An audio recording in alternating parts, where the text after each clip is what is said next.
প্রিয় মহানায়ক উত্তম কুমারের মৃত্যু দিবস।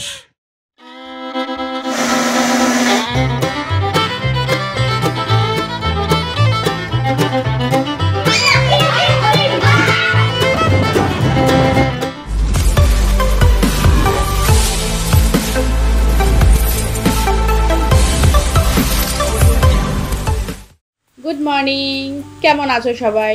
আমি আবারও চলে এসেছি একটা নতুন দিনের ব্লগ নিয়ে। আর দেখেছো আমি উঠেই চলে এসেছি রান্নাঘরে। তাহলে চলো আজকের ব্লগটা রান্নাঘর থেকেই শুরু করছি। আমি ওটস বানাবো স্মুদি, তার জন্য কলা কেটে নিচ্ছি আর একটু আম কেটে নেব। আর জানো তো আমি একদম আগে খেতে পারতাম না, খুব বাজে লাগতো, কিন্তু ওই বলে মানুষ অভ্যাসের দাস, খেতে খেতে এখন অভ্যাস হয়ে গেছে। আমার আম কাটাও হয়ে গেছে। এইবারে আমি এটাকে ব্লেন্ড করব। তার আগে অল্প করে একটু জল দিয়ে নেব। জল দিয়ে এখন এটাকে ব্লেন্ড করে দিচ্ছি।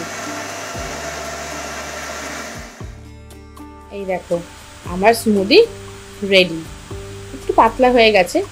এইবারে আমি আমার কাপে স্মুদিটা ঢেলে নিচ্ছি। তাহলে চলো ব্রেকফাস্টটা করে নিই।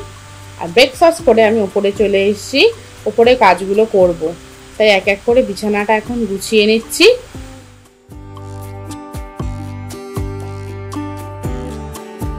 বিছানা গুছিয়ে ঘর ঝাড় দেওয়া হয়ে গেছে।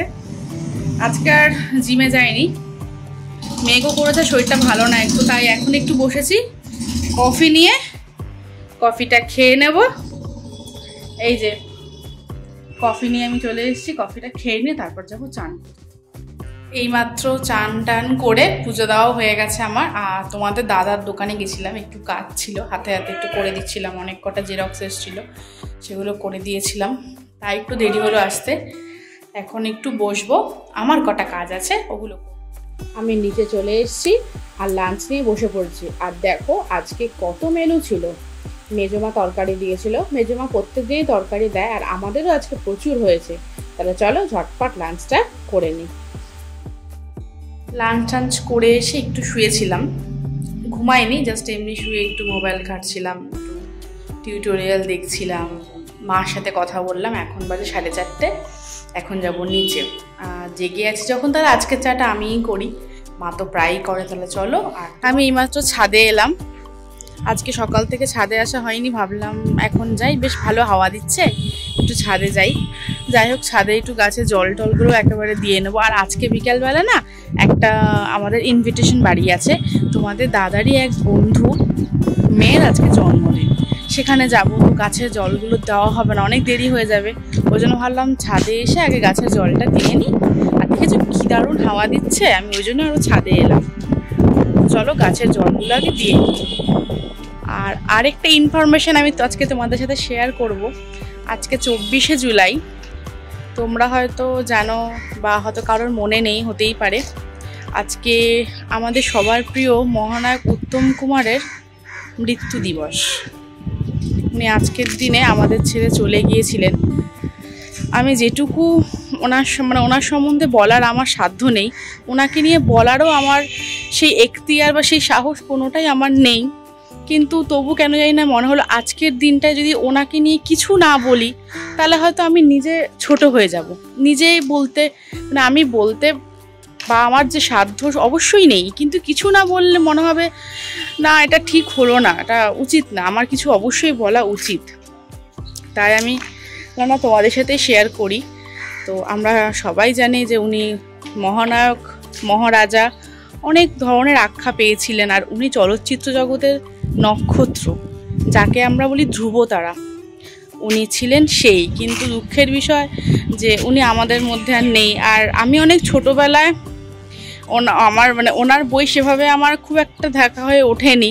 তো আমি এখন যেমন কয়েকটা বই দেখেছি, যেমন মৌচাক তো আমার প্রচণ্ড প্রিয় বই। আমি যতবার মন খারাপ হয় ততবার আমি মৌচাক দেখি, আমার প্রচণ্ড ভালো লাগে। তো এটাই বলার ছিল যে আর মহানায়ক একজনই, এর ওপরে আর কেউ মহানায়ক উপাধিটা কাউকে মানানো যায় না, বা এটা পারবো না। মহানায়ক উত্তম কুমার ওনার নামের সঙ্গে মহানায়কটা ওতপ্রোতভাবে জড়িয়ে। দুঃখেরই দিন, কেননা ওনাকে আমরা বেশি দিন ধরে রাখতে পারলাম না। উনি যদি আজকে চলচ্চিত্র জগতে থাকতেন তাহলে হয়তো মানে আমাদের চলচ্চিত্র জগৎটা আরও ভালো হতো, আরও শক্তপোক্ত হতো, কিন্তু দুঃখের বিষয় ওনাকে আমরা ধরে রাখতে পারলাম না। উনি খুবই অল্প বয়সে মারা গিয়েছিলেন। আমি এটাও যেটুকু ওনার সম্বন্ধে জেনেছি বা পড়েছি আর্টিকেলে, ওনার যে লাস্ট মুভি অগবধূ সুন্দরী, সেটা করতে করতেই উনি কার্ডিয়াক অ্যাটাকে উনি মারা যান। কলকাতার বেলভিউ নার্সিংহোমে উনি মারা গিয়েছিলেন। তো খুবই দুঃখের বিষয়, মানে আজকের দিনে সারা দিন টিভিতে, ফেসবুকে, ইউটিউবে অনেক জায়গায় শুধু আজকে মানে মহানায়ক উত্তম কুমার ওরফে অরুণ কুমার চট্টোপাধ্যায়ের নিয়ে বায়োগ্রাফি, নানা জীবনের কথা, নানা গান, সেগুলো দিচ্ছে। ফেসবুকে আমি স্ক্রল করছি সারা দিন, শুধু এই মহানায়ক মহারাজের এই জিনিসগুলোই দেখাচ্ছে। কোথাও গিয়ে না মনের একটা কোথাও গিয়ে খারাপ লাগছে যে আজকে যদি উনি থাকতো, মানে আমার বয়সকালে ওনার বই আমি দেখতে পারিনি বা ওনার সম্বন্ধে আমি জেনে উঠতে পারিনি, আমি তখন খুব ছোটো ছিলাম। কিন্তু আস্তে আস্তে যখন বড় হলাম, মার মুখে, বাবার মুখে বা আমার আরও সবার মুখে যখন শুনলাম যে লেজেন্ড, এক কথায় উনি হচ্ছেন লেজেন্ড, তো তখন মনে হলো যে না, অবশ্যই আমার মানে আমি এখনও দেওয়া নেওয়া, তারপরে আগেই বললাম মৌচাক, আমি সপ্তপদী, মানে এরকম অজস্র বই আমি এখন দেখি যে মানে কি আমরা মিস করেছি ওনাকে। মানে এরকম একটা নক্ষত্র যদি না পাওয়া যেত, মানে না থাকতো, মানে হয়তো মানে বাংলার যে চলচ্চিত্র জগৎটাই অন্ধকার হয়ে গেছে ওনাকে ছাড়া। উনি থাকলে হয়তো আরও নতুন নতুন চলচ্চিত্র আমাদের উপহার দিতেন। আর জানো তো, উনি কিন্তু দুবার প্রযোজক হিসাবেও কাজ করেছিলেন, আর উনি 1976-এ একবার ফিল্মফেয়ার অ্যাওয়ার্ডও পেয়েছিলেন। তো এর থেকে বড় গর্বের কথা কিছু হয় না।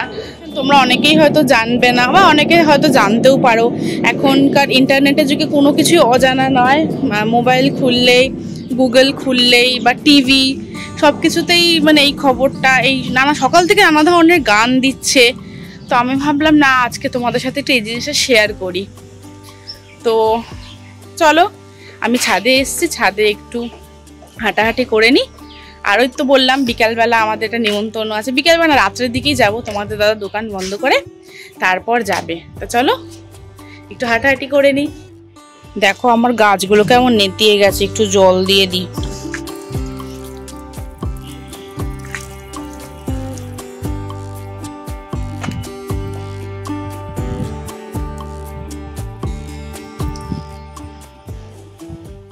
আমি ছাদের থেকে জল চলে এসেছি। এখন একটু আমার ব্যালকনির গাছগুলো তো জল দিয়ে নেব, কারণ আজকে অনেক রাত হবে আসতে, একেবারে জল দিয়েই যাই।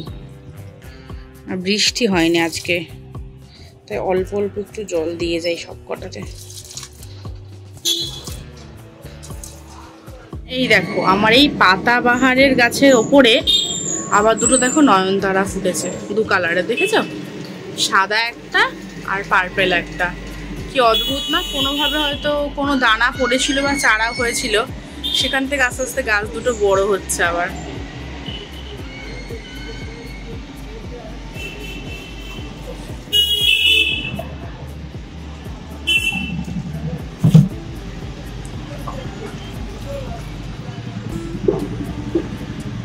একটু বাজারের দিকে যাব, কালকে বৃহস্পতিবার কিছু ফুল ফল নেওয়ার আছে, ওগুলো নিয়ে এখন বাড়ির দিকে যাব। চলে এসছি ফুলের দোকানে, ফুল মালা একটু নিয়ে নেব। তারপর চলে এসছি মামার দোকানে, বাড়িতে যাব গিফট কিনতে, তাই মামা গিফটটা র্যাপ করে দিচ্ছে। আর বাড়িতে এসেই আমি তো রেডি হয়ে গেছি, আমায় কিন্তু অবশ্যই জানিও কেমন লাগছে কমেন্ট সেকশানে। তাহলে চলো বেরিয়ে পড়ি।